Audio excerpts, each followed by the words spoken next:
Sa serbisyo publiko, maaasahan mo mga balita'y detalyado at totoo. Sa komentaryo, buo ang prinsipyo. Yan ang tatak RMN Radyo mo nationwide. Tatak RMN Radyo mo nationwide. RMN Luzon, Visayas, Mindanao. RMN RMN Radyo mo nationwide.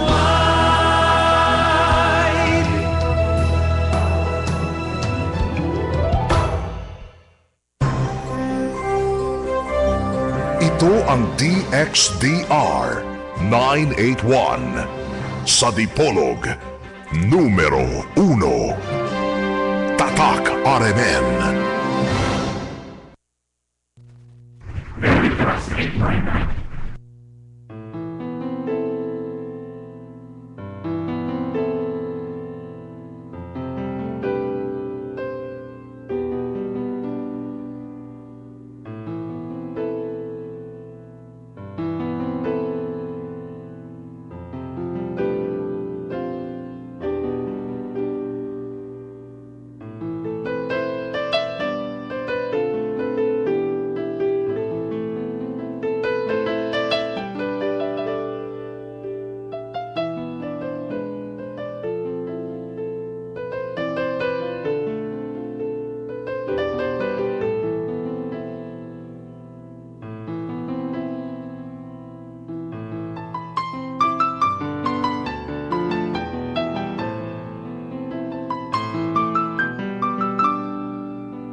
Sa ngalan ng Ama, ng Anak at ng Espiritu Santo. Amen.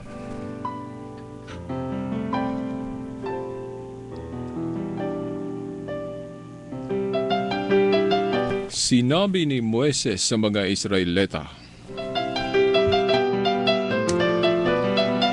pinili ni Yahweh si Bezalel, anak ni Uri, at apo ni Hur, buhat sa lipi ni Huda. Siya'y pinuspos niya ng Espiritu ng Diyos at binigyan ng kakayahan, kahusayan at katalinuhan sa lahat ng gawaing pansining. Ginawa niya ito upang makagawa siya ng magagandang disenyo at maiukit ito sa ginto, pilak o tanso. Gayon din upang maging bihasa siya sa pagtabas ng mamahaling bato,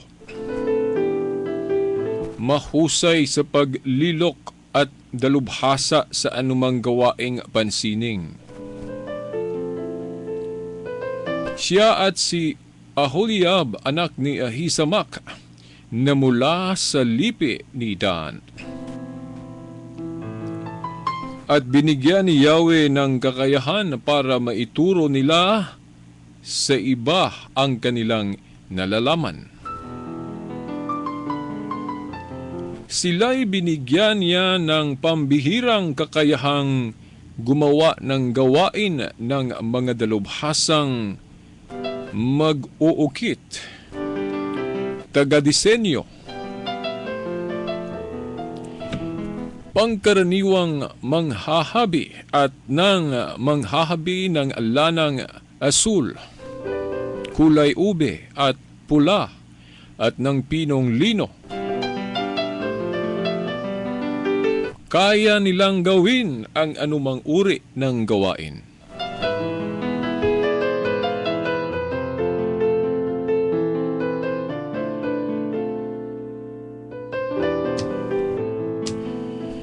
Okay, binasa natin ang Kabanata 35 ng Aklat ng Exodo, no? Aklat ng Exodo, Kabanata 35, versikulo 30 hanggang 35 o tudling 30 hanggang 35. Mga kaibigan at mga kapatid, narito na naman ang palatuntunang pinamagatang ang liwanag sa pananampalatayang Katoliko. Of course, no, ang inyong lingkod, ako pa rin, no, ang kapatid na Shelbert Dondoyano Sr. alias Veritas.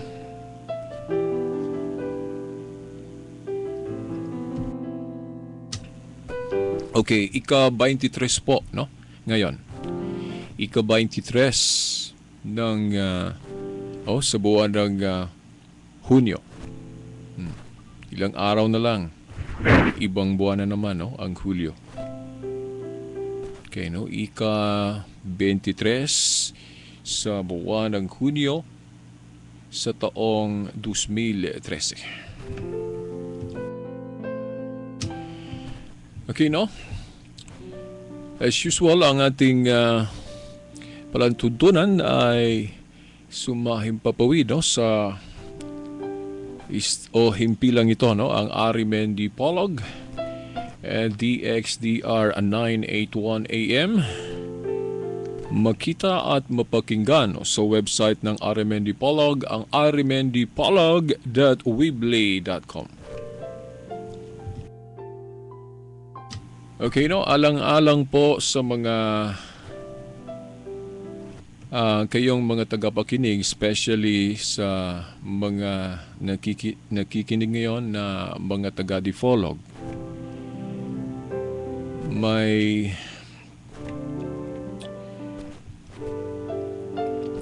info po tayo o may informasyon po tayo para sa inyong lahat, no, na mga taga-Dipolog.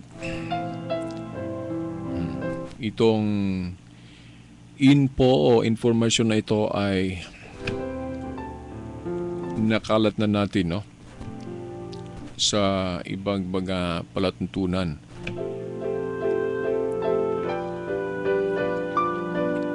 Ang informasyon ito ay tungkol sa bagong ginagawang Bible exposition, no, every Wednesday. Every Wednesday o Miyerkules sa kapilya ng Istaka, no, ang St. Michael the Archangel Chapel, no, yan sa Istaka. Every Wednesday o matag Miyerkules. Magsimula sa oras ng alas 7:30, no, from 7:30 evening up to 9 in the evening, or 7:30 p.m. to 9 p.m. no, every Miyerkules o every Wednesday, no, sa St. Michael the Archangel Chapel, no, sa likod ng katedral natin, no, dito sa Dipolog, sa likuran ng ating katedral, ang Holy Rosary Cathedral, Rizal Avenue man. Yan, no, mga kaibigan at mga kapatid, Rizal Avenue, doon sa mga dulo, makita natin ang St. Michael the Archangel Chapel. So, alang-alang sa inyong hindi nakaalam, no, sa St. Michael the Archangel Chapel, no, sa Estaca, yan ang ating description sa inyo, no? Sa likuran ng Holy Rosary Cathedral natin, that is Rizal Avenue. Sa lakad lang kayo doon sa malapit ng tulay, no? O sa ibaba, no, ng tulay, no, sa left side, no. St. Michael the Archangel Chapel ang ating bagong nagawang Bible exposition, no, every Wednesday o Miyerkules 7:30 to 9 p.m. Ginawa natin ito alang-alang sa ating pagmamahal, no, sa ating kapilya. Ako ay taga Estaca at ang aking guardian angel na laman natin si St. Michael. At yan din ang ating patron, no? Sa Estaca, no? St. Michael the Archangel, no? At alam naman natin na si St. Michael the Archangel, defender po siya, no? Isang defender sa katotohanan. Nung nagrebelde si Lucifer at kasama niya ang kung ating bilangin mga 1/3 of the angels, no, na sama ni Lucifer sa pag-rebelde sa Panginoong Diyos, at ang nagdepensa sa katotohanan o hindi nagrebelde, pumapailalim pa rin sa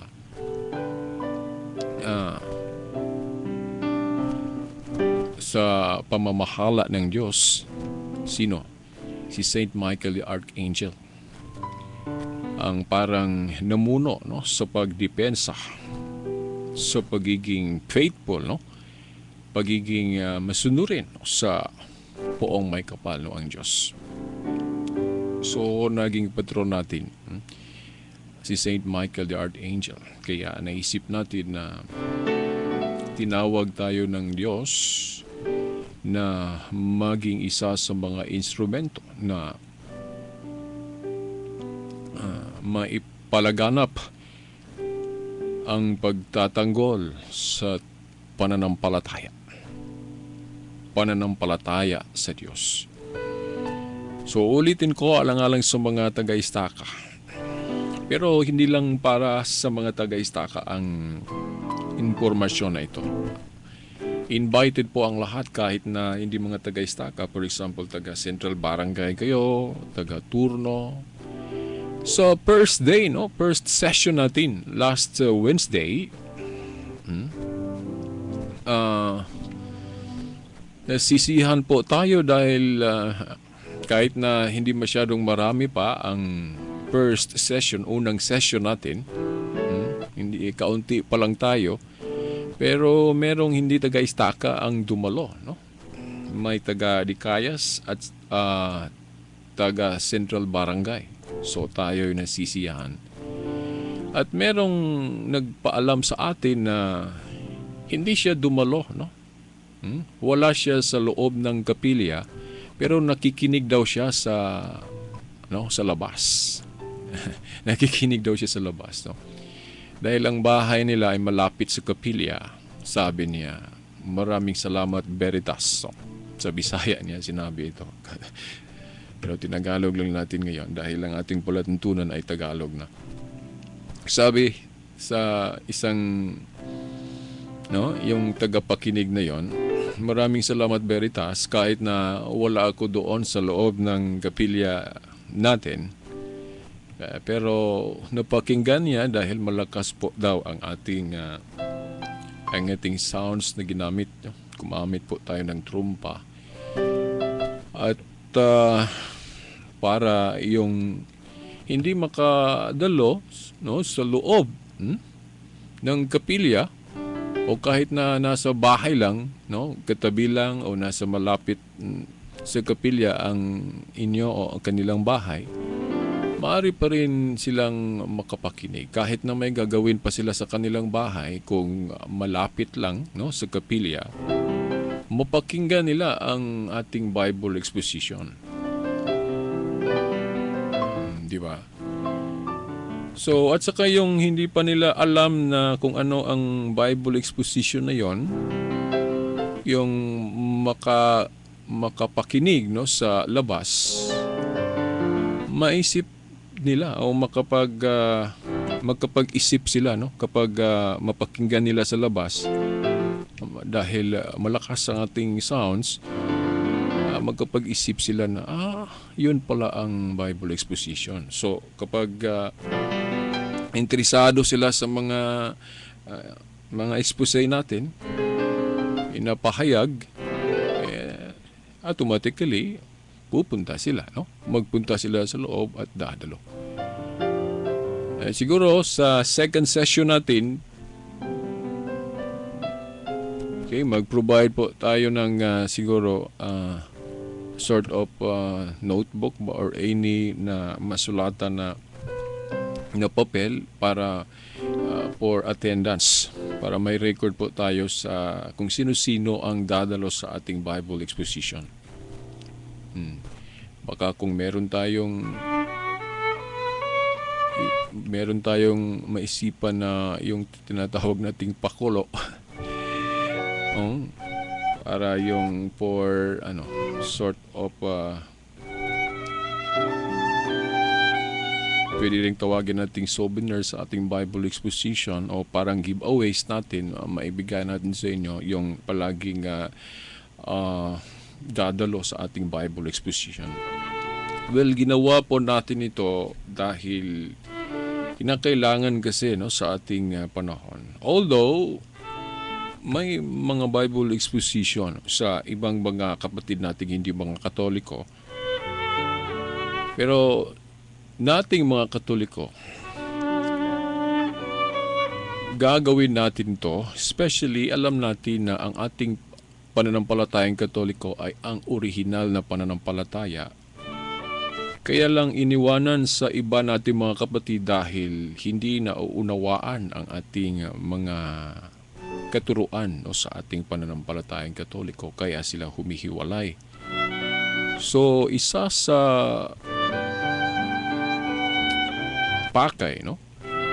Isa sa ating pakay sa ating Bible exposition, para malaman natin ang mga kasagutan, ang mga paliwanag tungkol sa ating pananampalataya. At hindi lang tungkol sa yan, no? Yung maraming mga issues, mga suliranin sa ating bansa,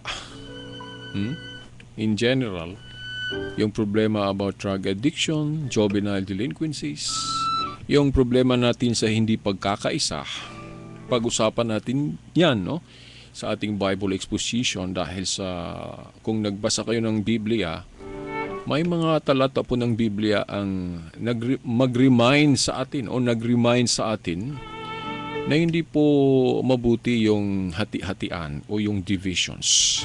Dahil isa sa sinabi ng ating Panginoong Jesucristo sa Ama, sabi niya, Ama, maging isa, sila sana, kagaya sa ating pagkakaisa. At yung sabi ni Apostol Juan sa unang Juan 2:18 hanggang 19 na ang tunay na kaanib sa iglesia o sa simbahan na natatag ng ating Panginoong Jesucristo ay yung kaanib na hindi marunong mang-iiwan. Yung hindi iwanan ang isang tunay na iglesia na natatag ng ating Panginoong Jesucristo na inaniban ng mga apostol. At sabi ni Juan, no, huwag niyong kalimutan yan, mga talatang 18 at 19 sa unang Juan Kapitulo 2. Sabi ni Juan, ang totoong kaanib ay hindi iiwan niya, no? Hindi niya iwanan ang isang tunay na iglesia na ito. So, kailan ba niya sinabi yon? At the first century pa, noong unang siglo pa, nang nasimula ng ating Panginoong Hesukristo, unti-unting dumami ang mga kaanib, nagpatuloy.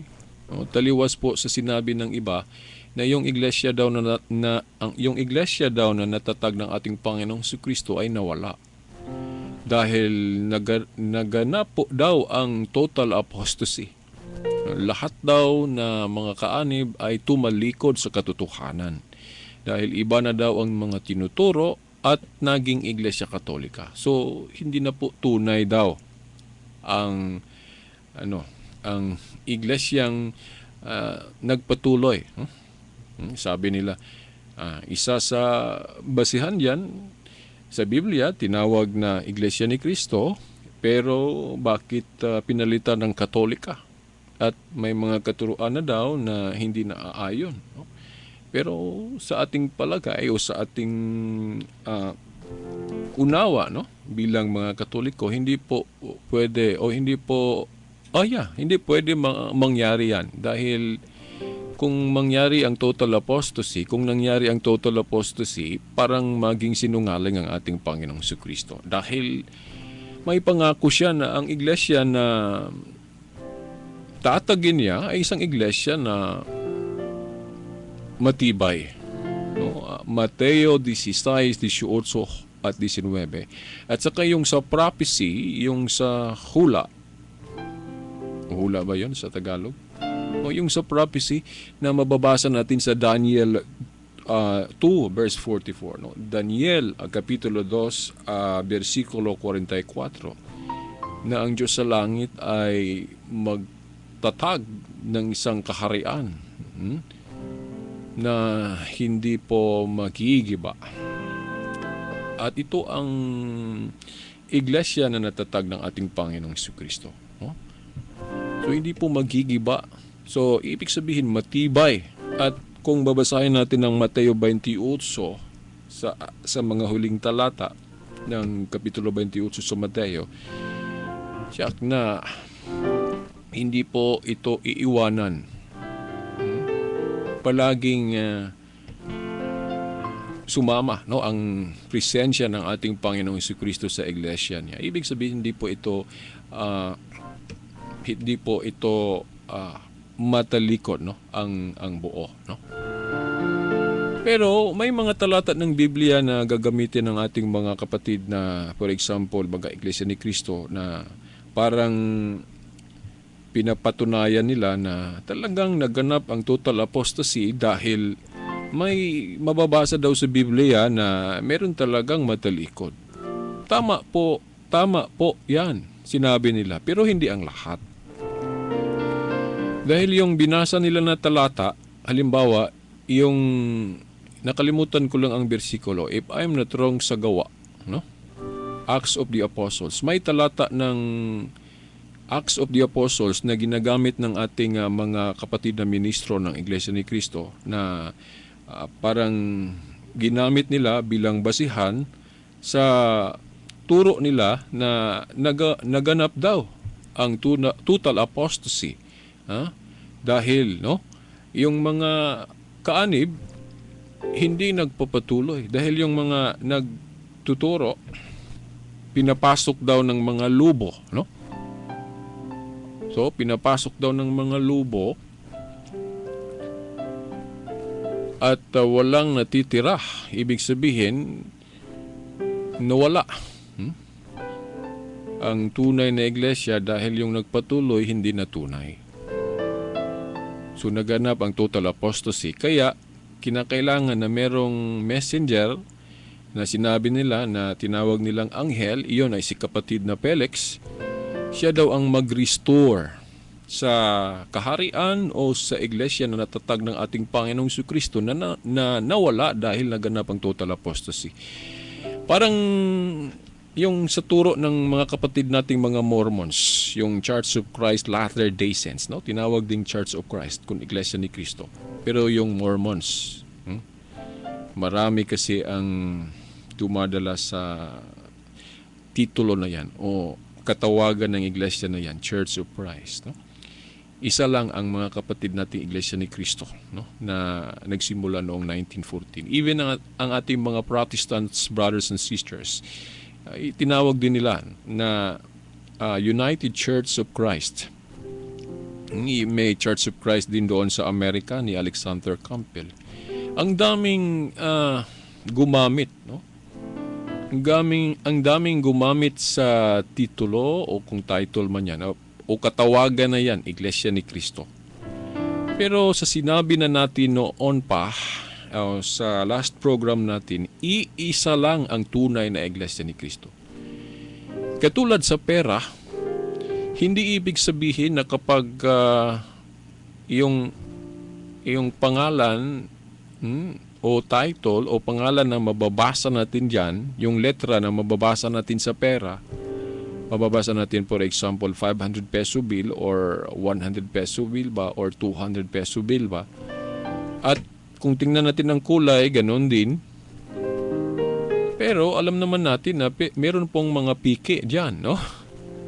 Kahit na parang ang kulay ay parang original at saka yung letra na mababasa natin 500 peso bill, parang pera nga.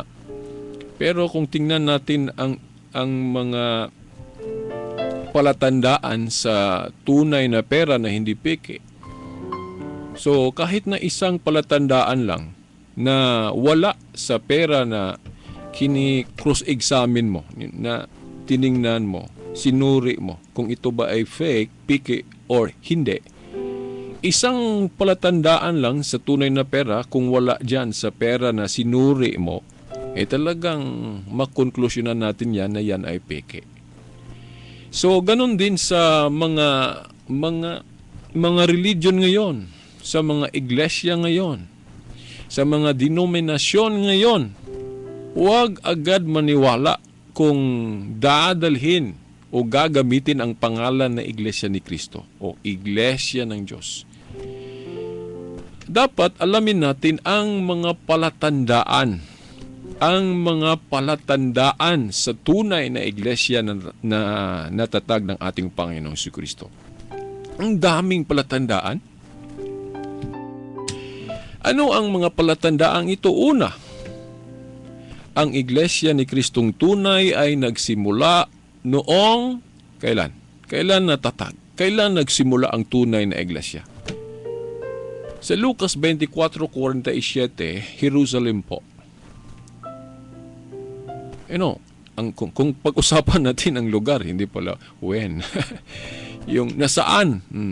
Saan nagsimula ang tunay na iglesia ni Kristo? Kung yung mga iglesia niyo ngayon papasa sa tanong na yan, o yun ang tinutumbok o tinutukoy na maayon sa sagot sa wastong sagot sa tanong na ito, okay. Unahin natin ang place o lugar. Saan nagsimula ang tunay na iglesia ni Kristo? Yang tanong yan, katulad yan sa, for example, ikaw na nakikinig ngayon. Shall we say, ang pangalan mo ay Juan de la Cruz. Shall we say, Juan de la Cruz ang pangalan mo. So, nagtayo ka ng bahay mo, tatawagin, ito, bahay ko. Ang pangalan ko, tatawagin ko sa pangalan ko dahil ito ang sa akin. Ito ang bahay ni Juan de la Cruz. Saan po nyo tinayo yan? Halimbawa, dito sa Dipolog, dito sa may Central Barangay, dyan, sa Central Barangay. Nandyan na natayo mo ang bahay mo. Tapos, sa ibang lugar, may magpanggap na ito, bahay ni Juan de la Cruz. Parang ginamit ang pangalan mo. Pero hindi nakatayo sa Central Barangay, sa lugar mo. So, yung pangalan mo ginamit sa pagtayo ng ibang bahay doon, masasabi natin na ibang bahay na yon, pero ang ginamit na pangalan ay yung pangalan mo. Mali yun, no? Parang masasabi natin yon? Parang pandaraya, no? Yan, ibig sabihin kung kung saan nagsimula ang tunay na iglesia, kailangan yung inaniban mo na dinadala ang pangalan ni Kristo ay yon, no? Maayon diyan, no? Shall we say, pag sinabi nating ang iglesia ni Kristo ni kapatid na Felix Manalos, saan nagsimula? Na dito sa Pilipinas. So, yung tamang sagot na yan, hindi yan maangkop o hindi yan maayon sa tunay na iglesia ni Kristo na binanggit ng Biblia, dahil ang iglesia ni Kristo dito sa Biblia nagsimula sa Jerusalem. No, Lucas 24:47. At kailan? Pag sinabing kailan, o when sa Ingles. Okay, ang iglesia ni Kristo ni kapatid na Felix Manalo ay 1914.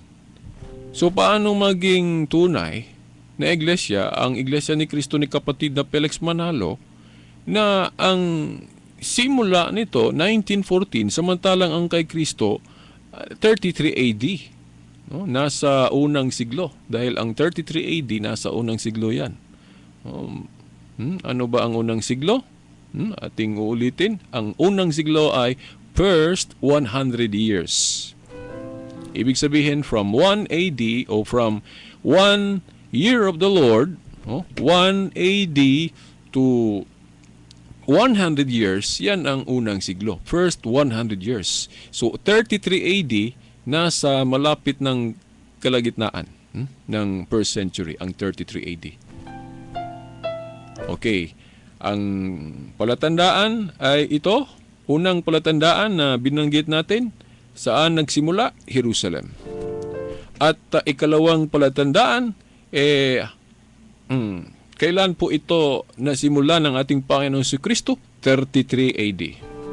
At iba namang palatandaan, sino ang nagtatag o yung prime mover, ang ating Panginoong si Kristo. Na kung suriin natin ang iglesia ni kapatid na Felix Manalo, hindi papasa sa tatlong tanong na yan. Kung sasabihin natong maangkop ba yan sa mga tanong, sa pagsagot sa tanong, kung ano ang tamang sagot sa mga tanong na yan. Pag sinabing, kailan natatag yung iglesia nila, yung kay Felix Manalo, 1914. O sino ang nagtatag? Si kapatid na Felix ay yung mga kasamahan niya, no? Dahil meron kasing sumama sa kanya sa pagtatag niya. Pero siya ang prime mover, si kapatid na Felix. At saka pag sinabing kailan natatag? 1914. Saan natatag? Yon, dito sa Pilipinas, sa Punta Santa Ana. So hindi maayon sa iglesia na natatag ng ating Panginoon si Kristo, dahil Jerusalem nagsimula, 33 AD, at si Kristo ang nagtatag. Pero kung makikinig tayo sa mga ministro, sa mga pamamahayag nila sa kanilang mga simbahan at saka yung mga radio programs nila, meron silang mga gawa-gawang mga istorya. Meron silang maraming sinasalita na parang gagawa sila ng istorya para makonect nila ang tunay na iglesia ni Kristo. Para bang yung patunayan nila na yung sa 1914 na lumitaw, yun ang restoration sa iglesia ni Kristong tunay, dahil nawala daw, dahil nagganap daw ang total apostasy. Mga kaibigan, mga kapatid, hindi po natin dapat paniwalaan yon, dahil unang-una, hindi po naganap ang total apostasy. Dahil kapag naganap ang total apostasy, parang parang ginawa nating sinungaling ang ating Panginoong Jesucristo. Dahil ang sabi ng ating Panginoong Jesucristo, ang iglesia niya ay matibay. Yung sa parable lang ng yung ano ba yun? Yung buhangin, yung sand, na yung about sa sa bahay na itatayo sa ibabaw ng bato? Nabasa ba niyo yon sa Biblia? Nandyan yan sa Gospel. Yung about sa bahay na tinatayo sa ibabaw ng buhangin o sa sand, dinescribe o linarawan na hindi matibay. Yung bahay na tinayo sa ibabaw ng buhangin. Pero yung bahay na tinayo sa ibabaw ng bato, matibay. Basahin nyo ang parable na yon. Ginamit natin yan na basihan sa paghahayag dito na hindi po pwede paniwalaan natin ang turo ng mga Mormons, yung Church of Christ na Mormons at saka yung Church of Christ na Iglesia ni Cristo ni kapatid na Felix, pareho sila na nagtuturo na naganap daw ang total apostasy. Hindi po natin dapat paniwalaan yan. Marami para bang naniniwala yan. Maraming naniwala sa turo na naganap daw ang total apostasy. Talagang yan ang kanilang pagsikapang ituturo sa mga tao dahil kung maniwala ang mga tao, makuha nila. Marami silang nakuha. Dahil kung hindi nila i-establish ang turo na yan, hindi nila mapatunayan ang turo na yan, wala pong kabuluhan yung lumitaw sa 1914. O bakit lilitaw pa? Sabi yung mga Catholic commentator na mga kasamahan ko, yung turo nila na yung sa 1914, paglitaw lang daw yon o restoration lang daw yon sa tunay na iglesia dahil nawala ang tunay na iglesia sa unang siglo. Pero kung yan ang tama, pero kung yan ang katotohanan, ang mangyayari tuloy, mawala ng saysay yung mga nakasulat. Maraming nakasulat sa loob ng Bible dito sa New Testament na naglarawan na ang iglesia na natatag ng ating Panginoong Jesucristo ay matibay. Pag sinabing matibay, hindi po matalikod yan. Dahil yung sinabi ng Biblia na may matalikod, hindi po yon lahat. Yung sa gawa, ang tinutukoy doon na matalikod, halimbawa, yung sa Epeso, Yung sa lugar ng Epeso, granting, na ang local church doon, naganap ang pagtalikod. Natalikod ang buong Epeso, for example. Ang buong iglesia sa Epeso, halimbawa, ating tanggapin na natalikod. Pero hindi lang ang Epeso ang nadatnan o napuntahan ng mga apostol at merong naging kaanib. Hindi lang ang lugar ng Epeso ay may mga kaanib na umanib. Mga kaibigan, mga kapatid, naging kaanib sa iglesia. Ang Tesalonica, ang Roma, mga kaibigan at mga kapatid, ang Korinto. So, wala pong mababasa sa loob ng Bible na itong mga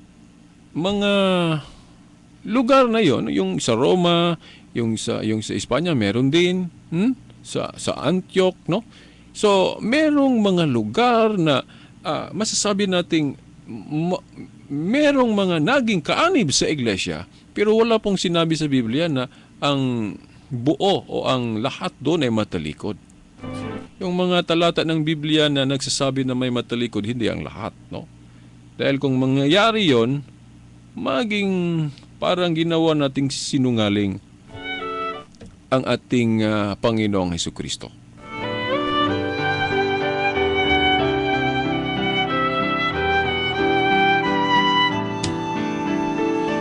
So, yan mga kaibigan at mga kapatid. So, hindi po, totoo na o tatawagin nating tama ang turo na naganap ang total apostasy. Pero wala silang ibang choice. Wala silang ibang choice. Dapat yan ang i-establish nila. Dapat yan ang gagawin nilang pagpapatunay sa mga listeners nila, yung sa mga tagapakinig nila sa radyo at sa yung mga pamamahayag nila sa kanilang mga simbahan. Talagang yan ang pagsikapan nilang i-establish, yung total apostasy theory o total apostasy nga na katuruan. Kung basahin natin ang Biblia, walang turo ang mga apostol, no? Na yung sinabi nila naganap ang total apostasy. Wala pong mababasa sa loob ng Bible na halimbawa si Apostol Pablo. Wala pong sinabi si San Pablo na maganap ang total apostasy. Yung buong Iglesia ni Cristo matalikod, wala. Yun lang, isip lang nila yon. No? Isip lang nila yon o mga haka-haka o kuro-kuro dahil ang mga katuruan ng Katoliko ngayon na sinasabi nating ito ang tunay, maraming hindi nila nauunawaan. Halimbawa tungkol sa larawan, no? Hindi pa natin tinapos ang tungkol sa larawan. Ang tungkol sa communion of saints, yung intercession of saints, yung iisang tagapamagitan. O bakit sinabi nating tagapamagitan ang mga santo? Na si Kristo man lang ang tagapamagitan, no? Sa unang Timoteo 2:5. At saka yung hindi nag-aasawa ang mga pare. Pinaratangan nila na aral ng demonyo daw yun. No? Sinabi na natin dito, hindi aral ng demonyo yan. Dahil dalawang klase po ang hindi pag-aasawa. Yung hindi pag-aasawa na nag-iisip na mali ang pag-aasawa, yun ang katuroang ng demonyo. Aral ng demonyo yun. Pero hindi yan ang turo na Katoliko tungkol sa hindi pag-aasawa. Dahil ang pag-aasawa, sakramento yan. Hindi yan bawal sa pananampalatayang Katoliko. That is a sacrament. So hindi po nagtuturo ang Katoliko na masama ang married o ang pag-aasawa. Yung hindi lang pag-aasawa ng mga pare, iyon ay yung voluntary nilang ginawa yon para makapaglingkod ng hindi divided ang kanilang isip. Turo yan ng ating Panginoong Jesucristo. Hindi yan doktrina, but disiplina. Turo ng Panginoong Jesucristo tungkol sa disiplina, mababasa natin yan sa aklat ng Mateo Kapitulo 19, versikulo 12. Na sabi ng Panginoon, may iba na hindi mag-aasawa for the kingdom of God, no? Na ang dahilan, na ang rason ay for the kingdom of God. Na ibig sabihin, pinili nila ang hindi pag-aasawa para makapanglingkod ng maayos. Sinabi nating maayos dahil hindi divided kasi ang kanilang isip kung maglingkod sila sa Diyos na walang asawa. No, hindi aral ng demonyo yon. At saka aral din yan tungkol sa disiplina na tinuro ni San Pablo kung babasahin natin ang unang Korinto Kapitulo 7, no? Mga kaibigan at mga kapatid, na mabuti man ang pag-aasawa. Pero sabi ni Pablo, mas mabuti ang hindi pag-aasawa. Basahin niyo yan sa unang Korinto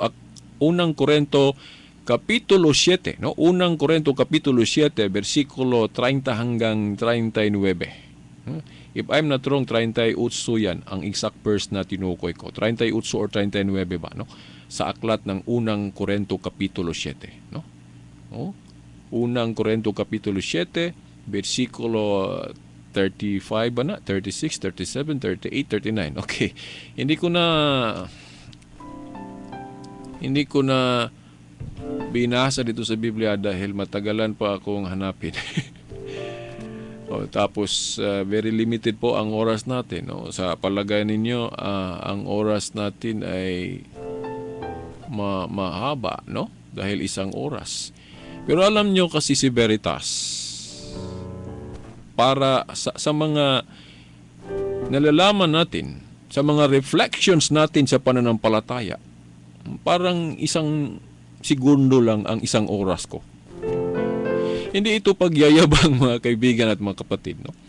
Hindi nagyayabang si Veritas kung sinabi kong yung isang oras ko ay parang isang segundo. Bakit nasabi ko yan? Ganito kasi. Napatunayan ko yan, yung sinabi ko yan, dahil sa mga programa ko, talagang hindi magkasya sa isang oras sa mga gusto nating ihahayag dito na mga liwanag sa ating pananampalataya. Kaya nga, kung darating na tayo sa oras na kailangan na tayong magtapos, anong sasabihin natin? Pasensya na kayo dahil hindi ko pa nasabi yung dapat kong sabihin. Siguro sa susunod na ating palatuntunan, masabi na natin yon. So yan ang aking basis na talagang kung sa palagay ninyo ang isang oras ay enough na at saka mahaba na, ikumpara natin sa literal na segundo ay talagang mahaba po ang isang oras. Pero kung dami kang sasabihin tungkol sa pananampalataya mo, dami kang gustong ihayag, hindi po, kulang po ang isang oras. Kagaya nito, ang binasa ko yung tungkol sa larawan kanina. Yung sa simula pa tayo binasa ko ang Exodo 35 versikulo 30 hanggang 35. Bakit binasa ko 'yon? Dahil sabi doon, ang nagbigay daw sa tao sa kakayahan, sa paggawa ng mga imahen o paggawa ng mga bagay-bagay. Yung art ba? Yung anong sabi dito? Yung sining, na ang tao marunong uukit, o gumawa ng rebulto. Yung kakayahan daw sa paggawa ng larawan ay kakayahan na galing sa Diyos. Ang Diyos ang nagbigay sa tao niyan. So, yan ang tungkol sa larawan na gusto nating patunayan na hindi po masama ang paggawa ng larawan. At yung pagluhod sa harap ng larawan, yung sinabi nating respect, kailangan nating talakayin yon dahil hindi pa natin tinapos ang tungkol sa larawan, mga kaibigan, mga kapatid. Pero ano ba ang pinuntahan natin? Sa halip na ito ang uunahin natin dahil yon ang nabasa nating bersikulo. Pero napunta tayo sa yung mga palatandaan sa iglesia. Di ba? Napunta tayo dahil yon ang direksyon natin sa ating mga sinasalaysay. Mga kaibigan, mga kapatid. So, yun ang sinabi ko na hindi ko kasi matanggihan ng Espiritu Santo kung saan tayo niya dadalhin. Dahil ang palatuntunan natin sa ngayon, hindi po natin pinaghandaan ito. Hindi po natin pinaghandaan ito na parang nagawa tayo ng lesson plan na ito, sa araw na ito ang tatalakayin ko. Maaring yan ang tatalakayin ko, pero sa pagsimula na natin at may masabi tayong dapat nating ihayag o i-explain ng maayos, talagang lalayo tayo sa paksa. Dahil yan naman kasi, hindi naman sa lahat ng panahon na pinaplano mo ang gusto mong sabihin. Dahil kapag magbasa tayo, dami na tayong malalaman. At saka yung sa oras na yon ang maisip mo na ito, talakayin mo ito. Hindi natin matanggihan kung kinakailangan. Kinakailangan kasi. Dahil ang iba sa inyo ngayon, yan ang pag-iisip, di ba? Dahil napaniwala kayo na ang iglesia daw na natatag ng Panginoong Jesucristo ay nawala noong unang siglo. Kaya kailangan ng isang ibang messenger na mag-restore sa tunay na aral. Ang malaking kabaluktutan ang turo na yan. Dahil, tingnan ninyo, sabi ng Biblia, ang Diyos noon sa matandang tipan nakipag-usap sa pamamagitan ng mga propeta. Pero sa bagong tipan, sa pamamagitan ng kanyang anak. So, ibig sabihin, ang last messenger of God, si Jesus Christ lang. Wala nang iba. Wala nang Ellen White, wala nang Felix Manalo, wala nang Joseph Smith, wala nang Charles Taze Russell sa Saxonyoba. Bakit nandyan pa sila? Na si Kristo man lang ang last messenger of God. Tapos sabihin nila, no, nawala kasi yung unang iglesia ni Kristo dahil yung nagpapatuloy hindi natunay.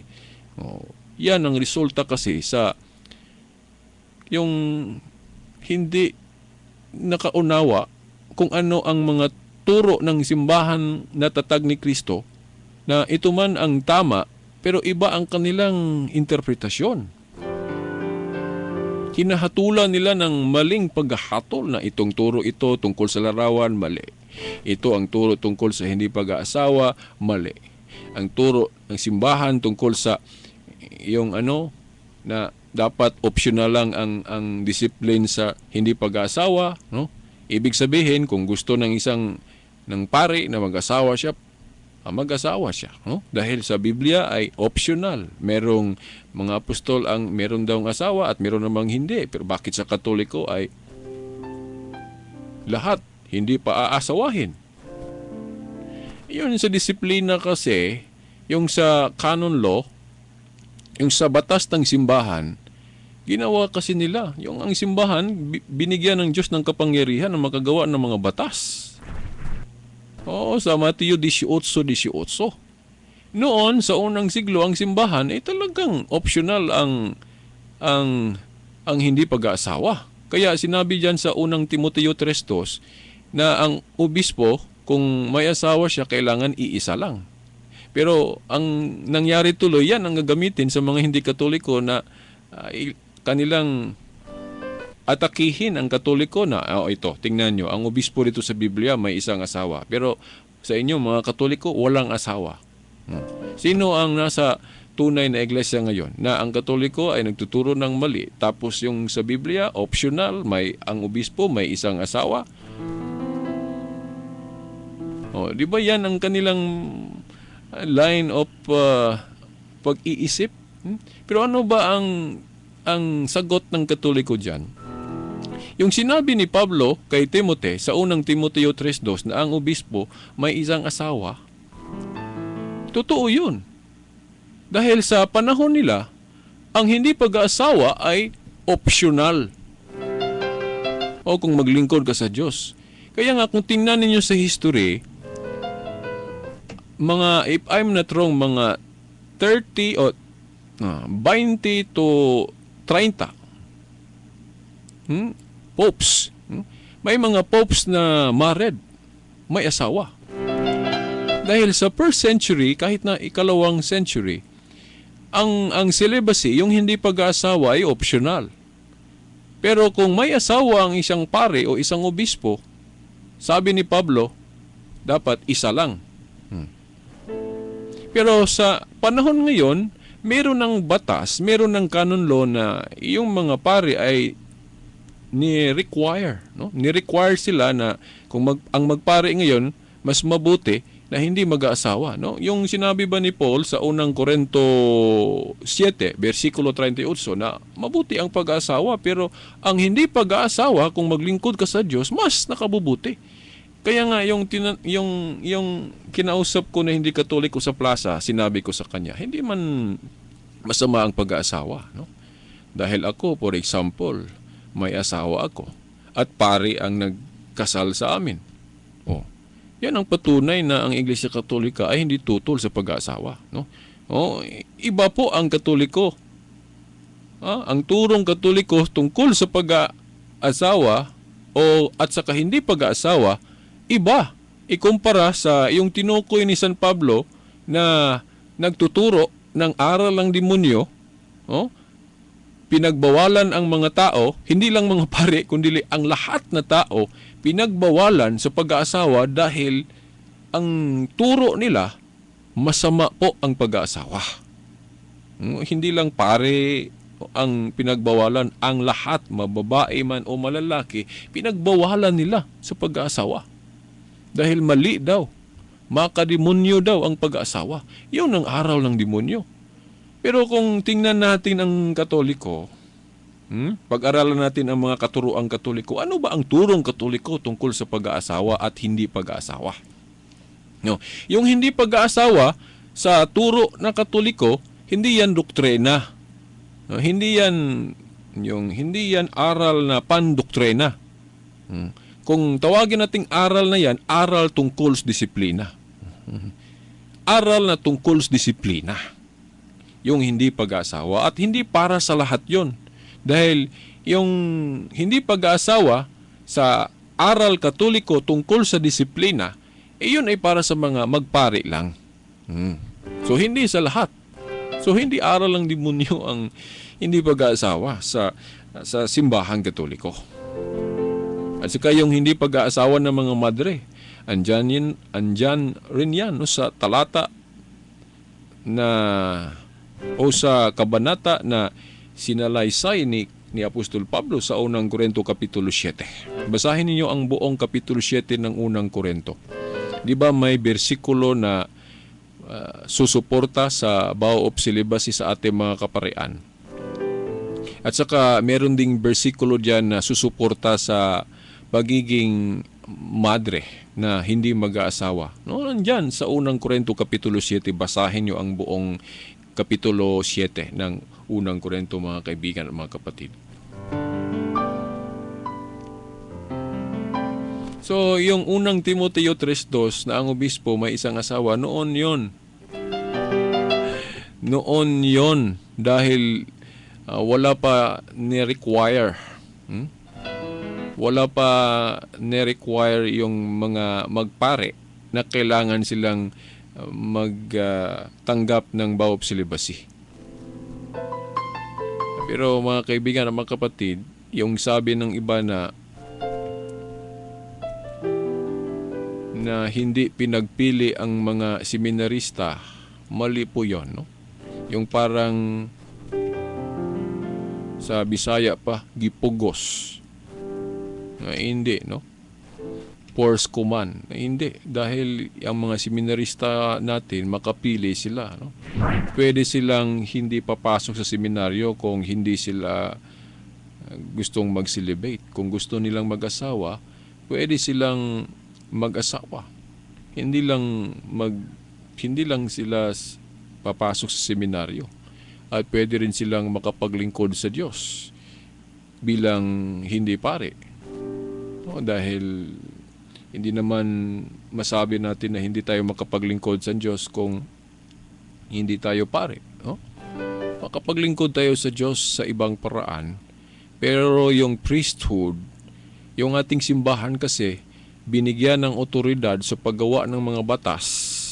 Klarong-klaro yan. No? Very malinaw yan sa Mateo 18, versikulo 18. Na ang tunay na simbahan ay binigyan ng Diyos ng kapangyarihan na kung anong gagawin niyang mga batas, i-ratify po niya doon sa langit.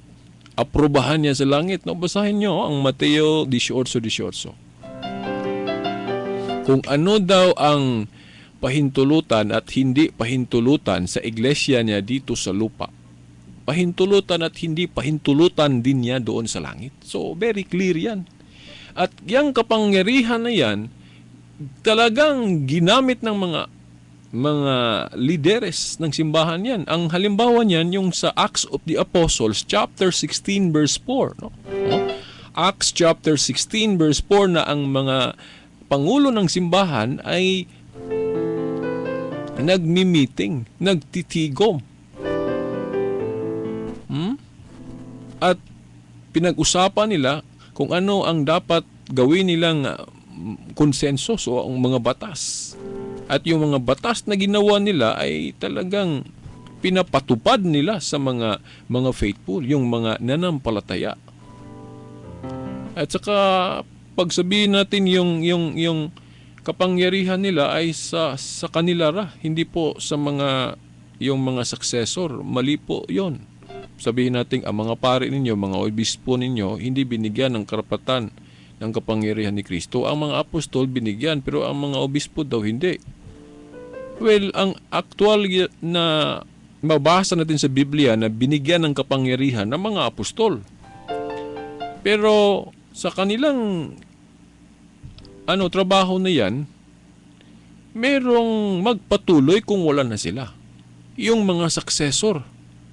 Malinaw yan sa talata ng Gawa o Acts of the Apostles, chapter 2, verse 39, na kung ano ang binigay na kapangyarihan, no, ni Kristo sa mga apostol, yon ay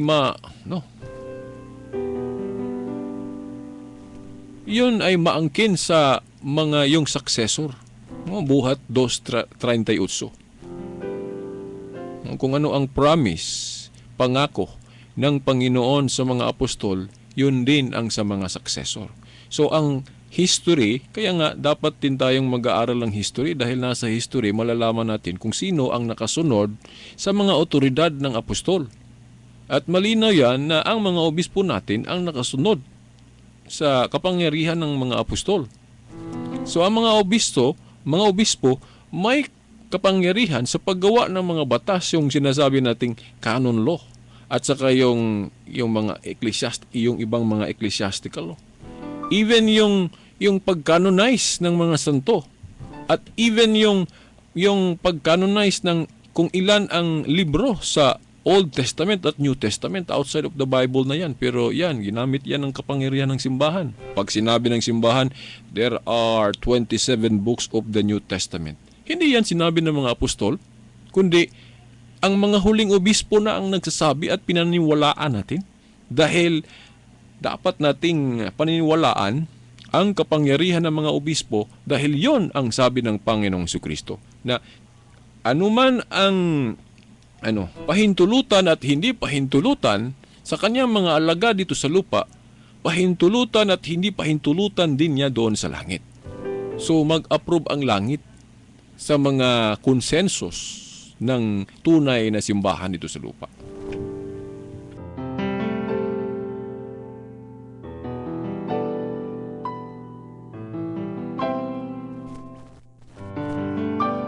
Okay, mga kaibigan at mga kapatid, ito na ang sabi ko sa inyo. Yung tungkol sa larawan, binasa natin ang talata pero hindi natin na-expound. Napunta tayo sa ibang punto tungkol sa tunay na iglesia. At even yon hindi pa natin napag-usapan ng mabuti, ng detalye. So, wala na tayong oras. So, sa susunod naman na linggo, ipagpatuloy natin kung papayag pa rin ang ating Panginoon. Okay, hanggang sa susunod na palatuntunan natin, ito ang lingkod ninyo, ang kapatid na Shelbert Dondoyano Sr. alias Veritas, sa ngalan ng Ama, ng Anak at ng Espiritu Santo. Amen.